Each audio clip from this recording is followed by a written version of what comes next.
예수님을 구주로 믿고 마음에 영접함으로 우리는 새로운 피조물로서의 삶을 살아갑니다. 새로운 삶의 변화가 우리의 삶 속에 일어나는 것이죠.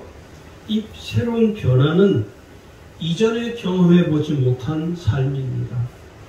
스벤스 교수가 이런 말을 했습니다. 죄인이 그리스도를 영접하자마자 보다 더한 평안과 행복 그리고 용서받는 것뿐만 아니라 여러 가지의 새로운 특권이 부여된다라고 예수 그리스도를 믿은 이후에 변화된 삶을 이렇게 정의를 내리고 있습니다.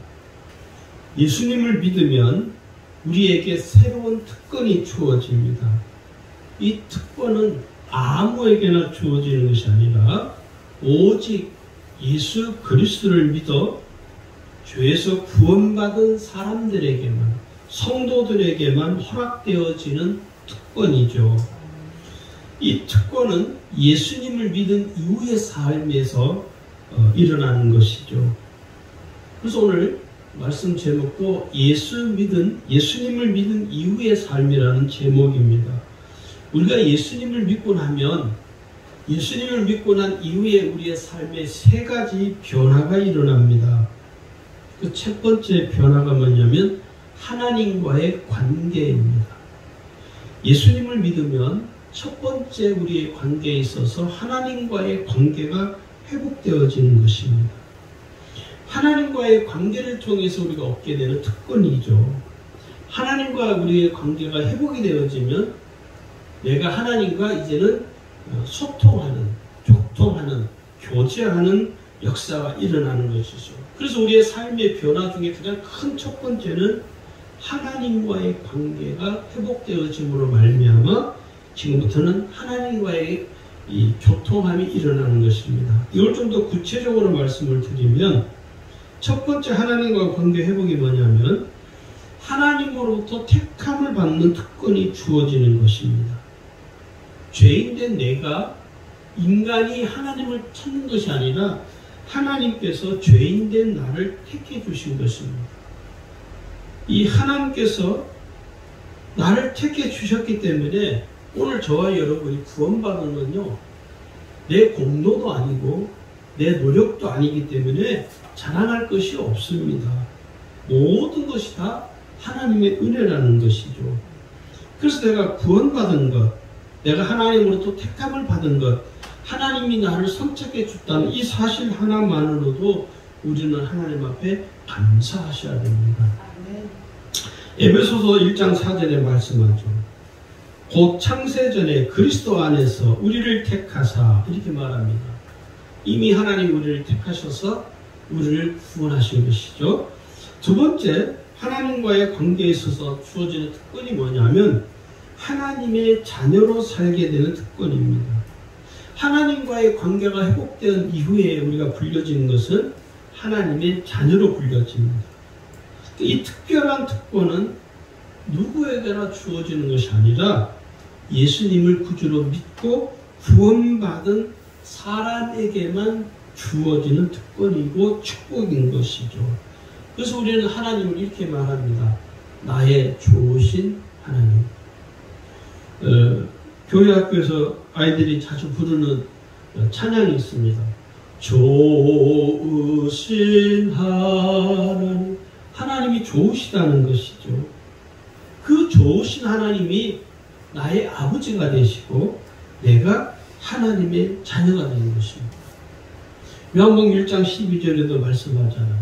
영접하는 자, 곧 그 이름을 믿는 자들에게는 하나님의 자녀가 되는 권세를 주셨다라고 성경은 기록을 하죠. 그래서 우리가 예수 그리스도를 구주로 믿고 마음이 영접하게 되면 하나님과의 관계가 이제는 하나님은 나의 아버지가 되시고 나는 하나님의 자녀가 되는 관계로 설정이 되는 것입니다. 이 하나님과의 관계에 있어서 이 관계는 영원히 변하지 않은 진리입니다. 하나님은 나의 아버지가 되셔서 우리가 기도할 때 누구를 찾습니까? 하나님을 찾습니다. 많은 사람, 거의 모든 대부분 성도들이 기도할 때 하나님 아버지 이렇게 부르잖아요.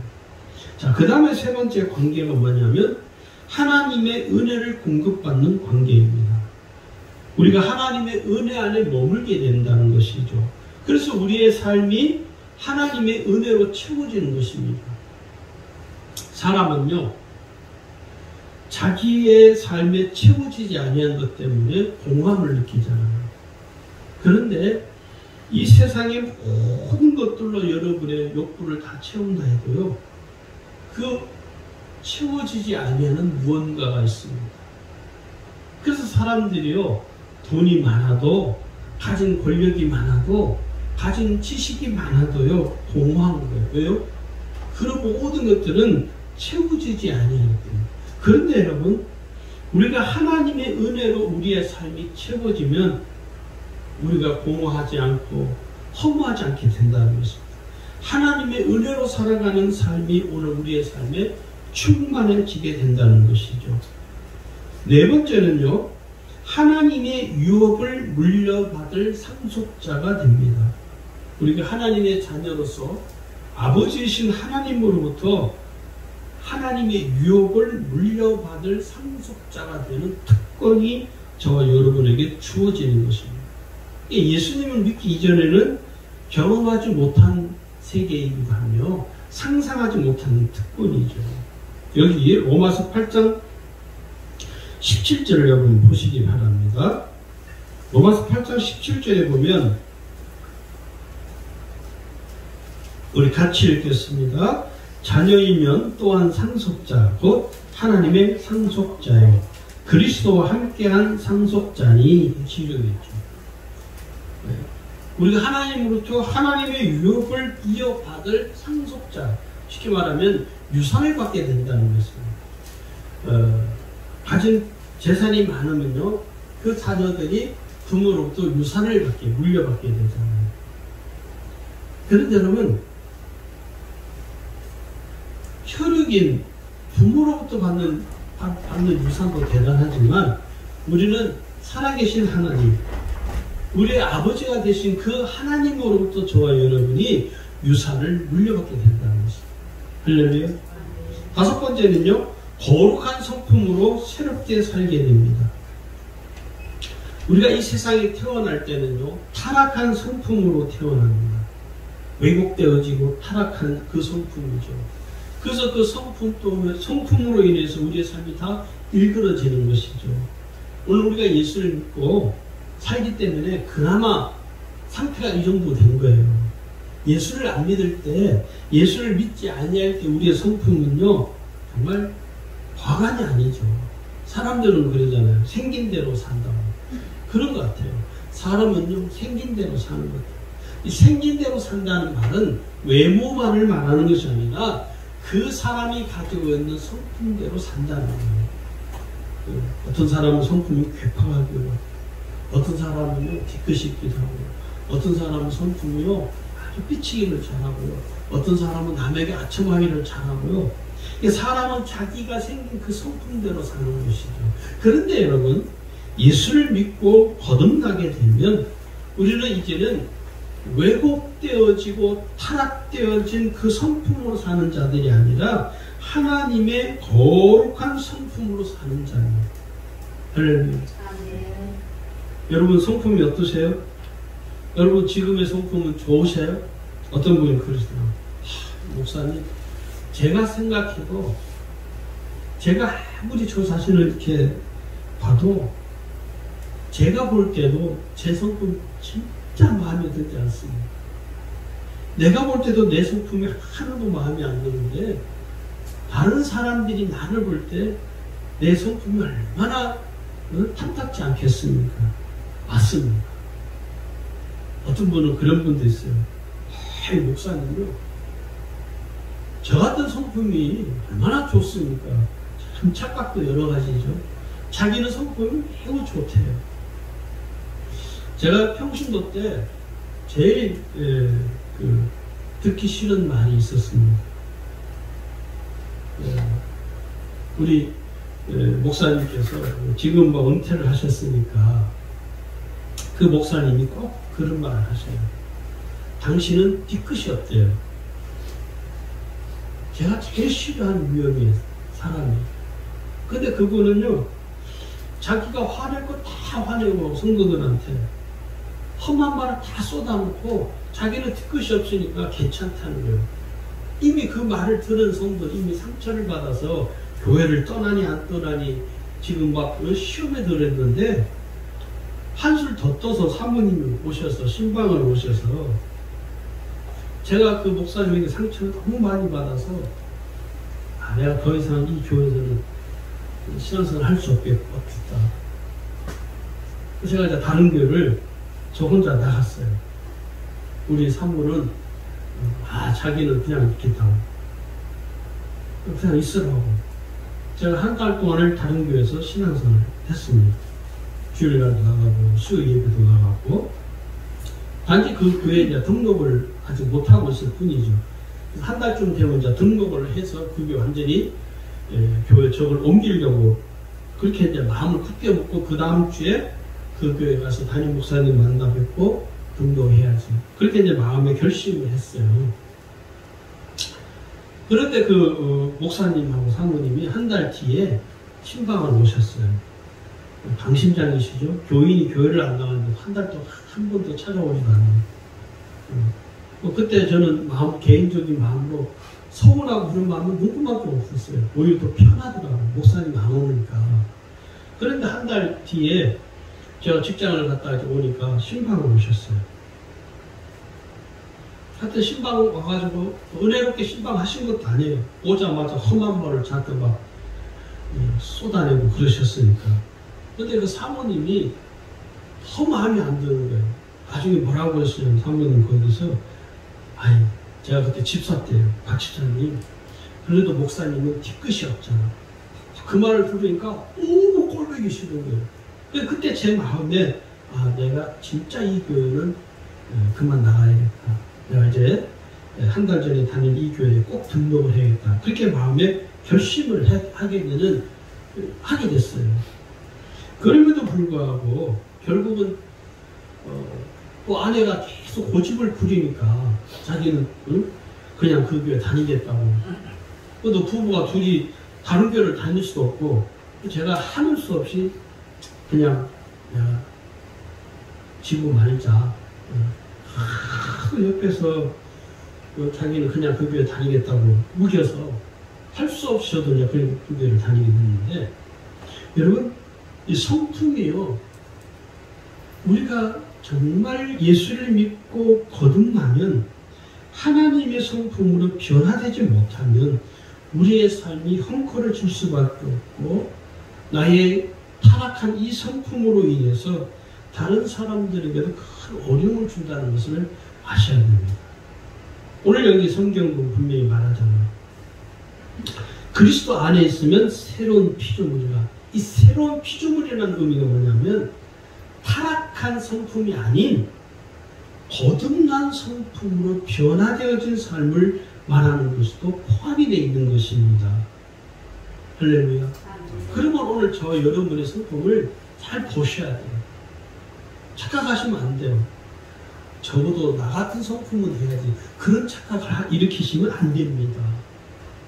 자기의 잘못된 성품, 자기가 온전하지 못한 이 성품을 보면서 가슴을 쳐야 돼요. 하나님, 내게 하나님의 성품을 주십시오. 내게 거룩한 하나님의 성품을 내가 닮아갈 수 있도록 하나님 나의 성품을 바꿔주십시오라고 기도하셔야 됩니다. 자, 두 번째, 우리가 예수님을 믿고 난 이후에 우리의 삶의 두 번째 관계 설정이 뭐냐면 예수님과의 관계가 설정이 되어집니다. 그러니까 예수님을 믿으면 예수님을 믿기 이전에 한 번도 경험하지 못했던 세계를 우리는 경험하게 되는 것이죠.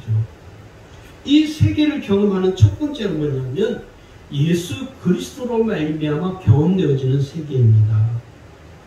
그래서 나와 예수님과의 관계가 비로소 시작되는 거예요. 예수님과 나와의 관계 첫 번째가 뭐냐면 예수 그리스도의 십자가의 은혜로 말미암아 죄에서 구원받는 것입니다. 여러분, 누가 여러분의 죄를 대신해서 죽을 수 있습니까? 없습니다. 여러분의 부모도 여러분의 죄를 대신해서 죽을 수 없고요. 서로 죽고 못 사니 서로 막 연애하는, 그렇게 사랑하는, 구구절절히 연애하는, 사랑하는 그 연인 사이도요, 대신 죽을 수가 없습니다. 나를 대신해서 이 세상에서 죽을 수 있는 사람은 단 한 명도 존재하지 않습니다. 그런데 하나님의 독생자이신 예수님께서는 내 죄를 대신해서, 내 죄를 예수님이 다 뒤집어 쓰시고 십자가에서 죽으신 거예요. 이보다 더 큰 놀라운 은혜가 어디 있습니까? 없죠. 이보다 더 놀라운 분은 이 세상에는, 이 세상이 아무리 어느 구석구석에 가다 다 뒤져봐도요, 예수님께서 내 죄를 대신해서 죽으신 그 은혜로 말미암아 내가 구원받은 일은요 없습니다. 그래서 가장 우리에게, 오늘 저와 여러분에게서 가장 큰 축복이 뭡니까? 내가 구원받았다는 사실입니다. 할렐루야. 내가 구원받은 거예요. 두 번째는요, 예수님과 나와의 관계가 어떻게 되느냐면 예수님께서 내 안에 거하시고 계시다는 사실입니다. 내가 전에는 비천한 죄인으로 살던 내가, 내 심령 속에 거룩하신 우리 주 예수 그리스도께서 내 안에 거하시는 은혜가 내게 임한 것입니다. 여러분, 이게 잘 안 믿어지죠? 잘 안 믿어져요. 많은 성도들이 이 부분이 이해가 안 되어지는 부분도 많고요. 잘 믿지를 않아요. 예수님이 내 안에 계신다. 예수님이 내 심령 속에, 내 심령 안에 거하심으로 말미암아 이제부터 나의 삶이 예수님과 함께하는 삶이 되는 거예요. 여러분, 정말 예수님이 내 안에 거하신 것을 내가 믿음으로 확신하고 예수님 나와 함께 거하신다는 사실만, 이 한 가지 사실만 온전히 믿어도요, 오늘 저와 여러분의 삶에 놀라운 역사가 일어나는 거예요. 펼쳐지는 거예요. 그래서 진짜 예수 믿는 사람들이요, 그 사람이 진짜 신앙이 신실한지 아닌지를 어떻게 알 수 있느냐? 홀로 있을 때입니다. 혼자 있을 때가 제일 위험하다는 것을 여러분 아십니까? 여러분, 혼자 있을 때가 제일 위험한 때예요. 그게 진짜 자기의 실체가 드러나는 거예요. 혼자 있을 때 우리는 어때요? 쉽게 죄를 범하는 거예요. 혼자 있을 때 누군가가 나를 보지 않고, 누군가가 나를 쳐다보지 않고 있을 때, 나 홀로 있을 때 나의 진짜 모습이 나타나는 거예요. 자녀들이요, 혼자 있다가 부모가 나타나면 어떻게 해요? 움찔해요. 얼른 숨겨요, 뭔가를. 왜요? 그것은 뭔가 자기 양심에 꺼리낌이 있기 때문에, 숨길 것이 많기 때문에 부모가 나타나는 순간 움찔해지는 거예요. 왜 그래요? 그게 진짜 그 사람의 모습이에요. 그래서 홀로 있을 때 그 사람이 하나님이 유심히 보시는 거예요. 혼자 있을 때. 여러분, 혼자 있을 때 특별히 조심하십시오. 나 홀로 있을 때 하나님이 없는 것처럼 사는, 예수님 내 안에 거하시고 계시다는 사실을 가득하게 잊어버리는 게 언제? 혼자 있을 때. 오늘 여기 요한복음 14장 23절을 보십시오. 거기 보면 이렇게 기록합니다. 예수께서 대답하여 이르시되 사람이 나를 사랑하면 내 말을 지키리니 내 아버지께서 그를 사랑하실 것이요 우리가 그에게 가서 거처를 그와 함께 하리라. 계시록 3장 20절에서는요. 볼지어다 내가 문 밖에 서서 두드리노니 누구든지 내 음성을 듣고 문을 열면 내가 그에게로 들어가 그와 더불어 먹고 그는 나와 더불어 먹으리라. 예수님이 지금 내 안에 거하심으로 말미암아 내가 어디를 가든지 무엇을 하든지 누구를 만나든지 홀로 사는 것이 아니라니까요. 항상 내 안에 거하시는 그 예수 그리스도께서 나와 함께 하십니다. 그래서 내가 무슨 말을 하든지 내 안에 계신 예수님이 다 듣고 계시는 거예요. 그래서 저는 말을 조심해야 됩니다. 특히 언제 상대방이 없을 때 말을 조심하셔야 돼요. 할렐루야. 제가 전도사 때 목사 안수 받기 전이죠. 교회에서 이제 교부를 담당해서 전임 전도사로 이 교부를 제가 2교부를 담당했었어요. 제가 2교부를 담당한 교인 수가 한 200명이 됐습니다. 거의 매주 신방을 다니는 거죠. 대신방 기간 때인데 가을 대신방 때 하루에 한 7, 8가정, 많게는 10가정을 신방을 해요. 그럼 집에 가면 한 12시가 넘어요. 아침 8시에 나가서 8시부터 시작해서 저녁 한 12시쯤 되면 넘어서 집에 들어갈 때가 많습니다. 지금도 참 그때를 생각하면 그렇게 신방 다니는 일이 기쁘지가 않아요. 씁쓸할 때가 참 많습니다. 담임 목사가 아니기 때문에 부교육자가 다니기 때문에 신방을 다니기 때문에 교인들이 그렇게 기쁜 마음으로 받질 않아요. 담임 목사하고 부교육자는 차이가 엄청 많습니다. 교인들이 목회자를 대하는 태도도 완전히 달라요.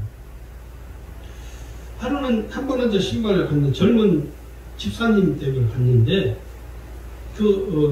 초인종을 이렇게 누르니까 우리 교구장 되시는 권사님이 초인종을 띵동 눌렀더니 아파트 현관이니까 소리가 들리거든요. 그 아이가 4살인가 5살인가 돼요. 그 아이가 현관에서 누구세요? 그러니까 우리 권사님이 박영아 전사님 신방 오셨어. 그러니까 그 아이가 큰 소리로 엄마가 주방에서 뭘 하는지 방에서 뭘 하는지 모르겠죠. 큰 소리 이렇게 말해요. 엄마 박전도사 왔어. 그 엄마 아빠는 늘 평상시에도 저를 부를 때 자기 가족들이 있을 때 이렇게 부른 거예요. 박전도사. 전도사님도 아니고 박전도사. 자기 친구 이름 부르듯이 박전도사라고 부르는 거예요. 제 이름을 불러준 것도 아니고 박예나 전도사라고 부르는 것도 아니고 그러니까 늘 평상시에 그렇게 불렀기 때문에 그 아이는 들은 대로 엄마 아빠로부터 들은 대로 말을 해버리는 거예요. 제가 밖에서 그 이야기를 들으면서 화가 엄청 나더라고요. 야, 내가 교인들한테 이런 대접받을 위치밖에 안 되나. 제가 그때 마음속에 어떤 결심을 했냐면 나는 절대 교인들을 부를 때 이 사람들처럼 그렇게 부르지 않아야지. 여러분, 예수님이 나와 함께 거하신다는, 예수님 내 안에 거하시는 것을 정말 알고 있는 사람이라면요, 말을 그렇게 할 수 없죠. 예수님이 다 듣고 계십니다. 그런데 오늘날 대부분 성도들이 자기 교회 담임 목사님이 자기 눈앞에 없으면 어떻게 부릅니까? 우리 박 목사 이렇게 불러요. 목사 앞에서는 이 목사님 이렇게 부르면서 자기 담임 목사가 자기 눈앞에 보이지 아니하면 부를 때 이렇게 부릅니다. 박 목사. 그 소리를 누가 들으시느냐? 예수님이 다 들으십니다. 내 안에 계시는 그 주님이 들으시고 어떤 판단을 하실까요? 그게 뭡니까? 그래서 내가 어디를 가든지 무엇을 하든지 누구를 만나든지 내 홀로 사는 것이 아니라 항상 내 안에 거하시는 그 예수님이 지금 나와 함께 계시는 거예요. 이것을 정말 믿음으로 믿는 사람은요, 말을 그렇게 할 수 없죠. 그렇게 하지도 않습니다. 상대방 있든 없든 간에 그 박장로님, 원사님, 집사님 이렇게 부르고 목사님이라고 그러지. 모르겠어. 우리 교회 성도들 어떤지 제가 잘 모릅니다. 제가 직접 듣지를 못했으니까. 혹시라도 여러분 그렇다면 예수님이 내 안에 계시는데 지금 예수님이 내가 무슨 말을 다 듣고 계시다는 사실을 여러분 깨달으시기를 주의 이름으로 축원합니다. 세 번째는 예수님과 나의 관계가 어떻게 되느냐면 예수님께서 내게 영생을 허락하셨습니다. 그래서 우리가 영생은요 사람의 노력으로 얻어지는 것이 아니라 예수님께서 허락하시는 거예요. 그 많은 젊은 청년이 부자가 예수님께 와서 질문하잖아요. 선생님, 어떻게 하면 영생을 얻을 수 있겠습니까? 예수님 그 청년에게 뭐라고 말합니까? 내가 율법을 다 지켰는데 내가 율법을 어렸을 때는 아니야 하나도 빠뜨리지 않고 다 지켰습니다. 그러니까 예수님이 뭐랍니까? 그 청년에게 내가 가지고 있는 재물을 가난한 자들에게 나누어 주고 나를 따라와라. 근데 그 청년은요 자기의 재물을 가난한 자들에게 나눠주지 못하고 근심하며 돌아갔다고 성경은 기록이 되어 있습니다. 영생은요 사람의 노력이나 재물로 얻어지는 것이 아니라 예수님께서 허락해 주셔야 되는 것입니다. 오늘 저와 여러분에게 예수님께서 영생을 주셨습니다. 할렐루야. 그래서 오늘 내가 주님으로부터 받은 이 영생, 생명을 빼앗을 자가 이 세상에는 존재하지 않습니다. 왜요? 만유보다 더 크신 하나님의 손에서 우리를 빼앗을 수 있는 것은 이 세상에 또 어떤 것도 존재하지 않는다는 것이죠. 요한복음 10장 29절에 말씀하기를 그들을 주신 내 아버지는 만물보다 크시며 아무도 아버지 손에서 빼앗을 수 없느니라. 네 번째는요, 세례를 받게 되어 예수님과 한 몸이 됩니다. 이 세례는요, 예수 그리스도를 믿음으로 고백하는, 하나님 앞에 고백하고 교회 앞에 고백하고 성도들 앞에 고백하는 첫 번째 예식입니다. 이 세례는 오늘 구원받은 모든 성도들이 하나님 앞에 교회 앞에서 행하는 예식이죠. 예식. 그 다음에 다섯 번째는요, 예수님께서 오늘 우리에게 무엇을 주시느냐 하면 평안을 주시는 것입니다. 여러분, 우리가 지금 얼마나 불안하고 얼마나 두렵습니까? 여러분, 불안하지 않습니까? 불안하죠. 식당을 갈 때도 불안해요. 제가 밖에 볼 일이 있어서 나갔는데 식사 점심시간이 되었는데 그전 같으면 쉽게 식당을 들어갈 수 있었는데 못 들어가겠더라고요. 그래서 햄버거 드라이브 수거하는 그 햄버거 그 가게 앞에 가서 운전석에서 햄버거 시키고 주문하고 받고 그 햄버거로 식사 한 끼를 때우는 거예요. 솔직히 저는 식당에 함부로 못 들어가겠더라고요. 불안하고 두려워서. 근데 어떤 분들은요, 안 그런가 봐. 그냥 식당을 그냥 막 다니면서 그냥 확진자가 돼가지고 자기도 힘들고 다른 주변 사람도 힘들고. 직장 다니는 분들이 얼마나 두렵겠습니까? 식당 하나 가는데 얼마나 이게 이 식당이 과연 확진자가 나왔냐는 이게 뭐 알 수도 없고, 그죠? 그러니까 자연적으로 이제 뭐 직장 다니는 분들은 식당에 뭐 어쩔 수 없이 갈 수밖에 없는 거예요. 매일 도시락 싸다닐 수도 없고. 이게 식당에 가서 어떤 분들은요, 일절 말을 안 합니다. 저도 7월달에 교육자회가 있었는데 교육자회를 마치고 식당을 갔어요. 저 혼자 먹었어요, 일부러. 왜냐면 같이 여럿이 앉아고 또 이야기를 계속 할 수밖에 없는 상황이 생겨서 혼자서 밥 먹고 그냥 바로 나와버렸어요. 왜요? 그건 다른 사람에게 피해를 주지 않기 위해서는. 그러니까 불안한 거예요. 불안한 거예요. 어딜 가든 항상 불안한 거예요. 사람들이 많이 모인 곳에 갈 수가 없는 것이죠. 지금 현 시국에서는. 그런데요, 오늘 불안해하는 우리에게 예수님이 말씀을 주십니다. 요한복음 14장 27절을 보십시오. 오늘 여기 보면 예수님께서 우리에게 말씀하시길 평안을 너희에게 끼치노니 곧 나의 평안을 너희에게 주노라. 내가 너에게 주는 것은 세상이 주는 것 같지 아니하니라. 너희는 마음에 근심하지도 말고 두려워하지도 말라. 여러분 평안하시는 주 이름으로 축원합니다. 여전히 불안한 시국이고 여전히 초조하고 불안하고 두려운 시기에 우리가 지금 이 상황에 놓여 있지만 오늘 주님 우리에게 뭐라고요? 평안하는 거죠. 오늘 주님 우리에게 평안을 주시겠다고 약속하셨습니다. 그 다음에 7번째는 예수님께서 나를 위하여 영광의 처소를 예비하러 가셨습니다. 예수님께서 나를 오늘 저와 여러분을 고아처럼 버려두지 아니하시고 다시 데리러 오신다는 거예요. 처소가 예비되면 다시 데리러 오시겠다고 이미 예수님이 약속하셨습니다. 예수님이 빨리 왔으면 좋겠어요. 정말 요즘 같으면 예수님이 빨리 오셨으면 좋겠어요. 여러분 어떤지 모르겠어요. 저는 그래요. 빨리 오셨으면 좋겠어요. 요한복음 14장 2절 3절에 말합니다. 내 아버지 집에 거할 것이 많도다. 그렇지 않으면 너희에게 일렀으리라. 내가 너희를 위하여 거처를 예비하러 가느니 가서 너희를 위하여 거처를 예비하면 내가 다시 와서 너희를 내게로 영접하여 나 있는 곳에 너희도 있게 하리라. 저는 이 말씀이 빨리 이루어지기를 기도합니다.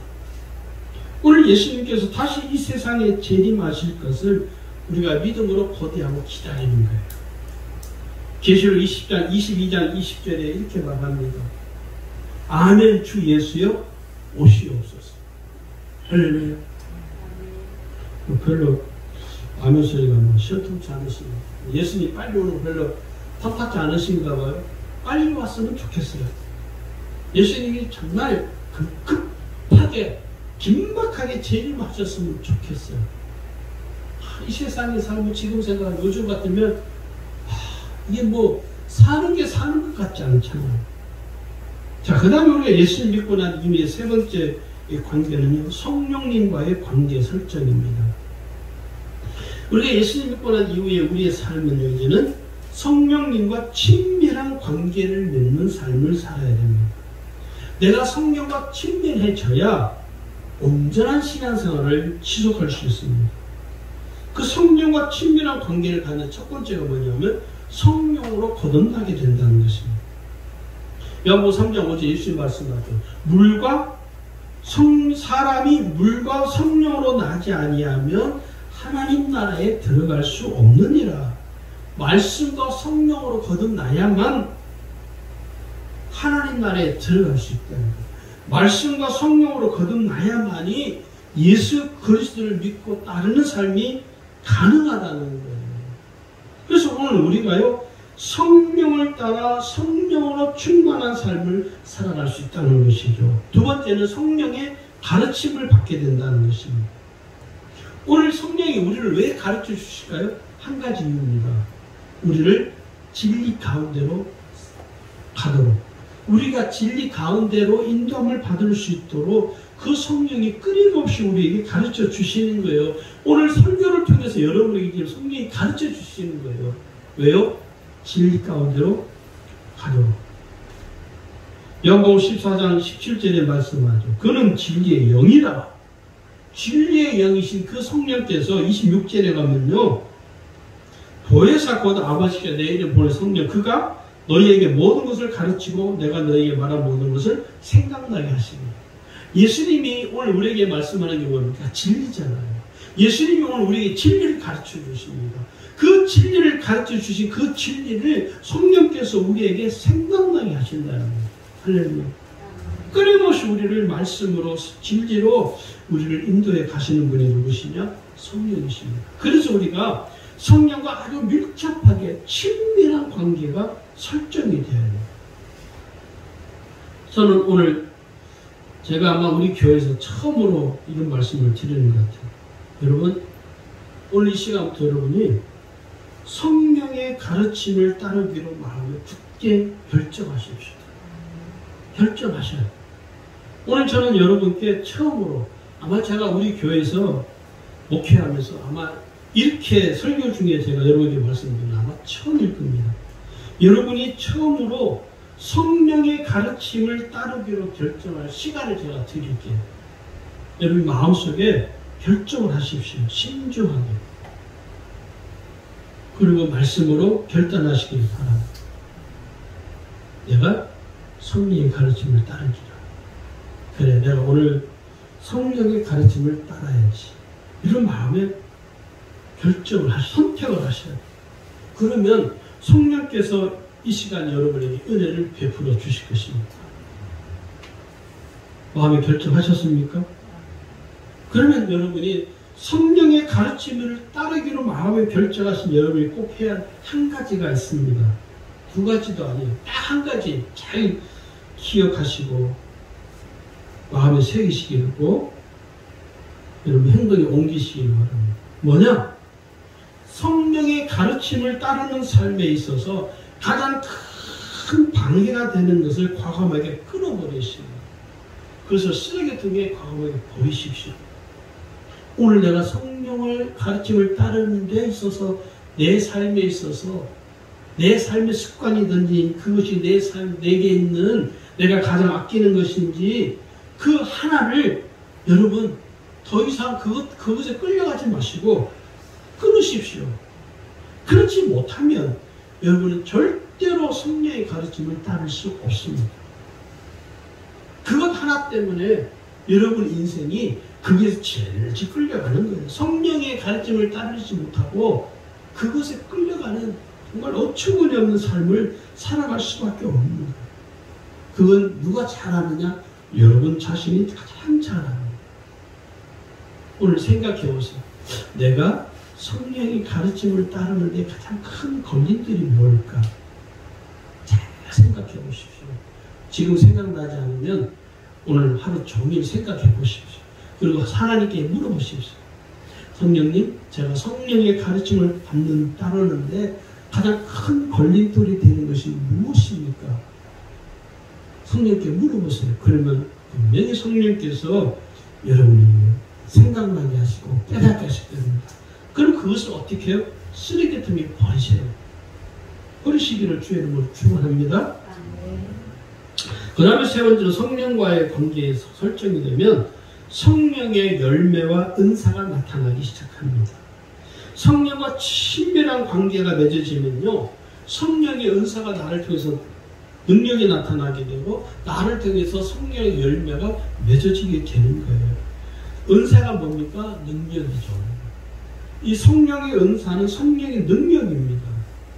고린도전서 12장 8절에서 11절까지 기록이 돼요. 거기 보면 방언 은사, 통역하는 은사, 지혜 은사, 말씀 은사, 지식의 은사, 믿음의 은사, 병 고치는 은사, 능력 행하는 은사, 예언하는 은사, 영분별 은사, 방언하는 은사, 방언 통역하는 은사. 그러면 이 은사를 다 받느냐? 물론 은사를 다 받는 사람도 있고 이 은사를 하나도 못 받는 사람도 있어요. 최소한 여러분 한 가지 은사는 받으셔야 됩니다. 근데 제가 볼 때는 성령께서는요, 성령과 온전히 친밀해지면요 한 가지 이상의 은사를 다 받더라고요. 그러면 또 성령과 친밀한 사람은요, 그 사람을 통해 성령이 열매가 맺어지는 거예요. 할렐루야. 여기 그래서 오늘 우리가요, 성령의 은사를 받든 성령의 열매가 나타나든 하나님께서 오늘 우리에게 성령께서 성령의 은사를 주시고 열매를 주시는 이유가 뭐냐? 딱 한 가지입니다. 그게 뭡니까? 성경을 보시기 바랍니다. 고린도전서 12장 4절 6절 4절에서 6절 7절까지 보겠습니다. 거기 보면요, 은사는 여러 가지나 성령은 같고 직분은 여러 가지나 주는 같으며 또 사역은 여러 가지나 그렇게 기록이 있죠. 7절을 보시면요, 각 사람에게 성령을 나타내심은 뭡니까? 유익하게 하게 하십니다. 할렐루야. 오늘 성령께서 우리에게 은사를 주시고 열매를 맺게 하는 것은 뭐냐? 그 일들을 통해서 서로 유익하게 하기 위함이라는 것입니다. 그래서 서로를 유익하게 하기 때문에 교회 안에 서로를 성도들 간에 서로 유익하게 하기 위해서 하나님 주시기 때문에 그것을 사람들 앞에 과시하지 말아야 됩니다. 자랑하지 말아야 됩니다. 할렐루야. 근데 대체로 은사 받았다고 하는 사람을 보면요, 얼마나 이 사람들 앞에 의시되는지, 참 저는 그런 사람 너무 많이 봤어요. 은사 받았다고 의시되고 은사 안 나타나는 사람들을 무시하고 멸시하고, 그건 결코 성령이 하시는 일이 아닙니다. 우리가 성령의 은사가 나타나고 열매가 무성하게 나타나는 이유는 뭐냐? 서로를 유익하게 하기 위함이에요. 오늘 저는 주님의 친히 세우신 주님의 교회가 성령의 은사로 풍성해지면요, 능력 있는 교회가 됩니다. 또한 성령의 열매로 풍성해지면 항상 은혜로운 교회가 되어집니다. 오늘 저와 여러분이 예수님을 믿은 이후의 삶을 잘 기억하시면서 오늘 우리 모든 성도들이 예수님을 믿은 그 이후의 삶이 더 찬란하게 빛나는 삶이 되기를 주의 이름으로 축원합니다.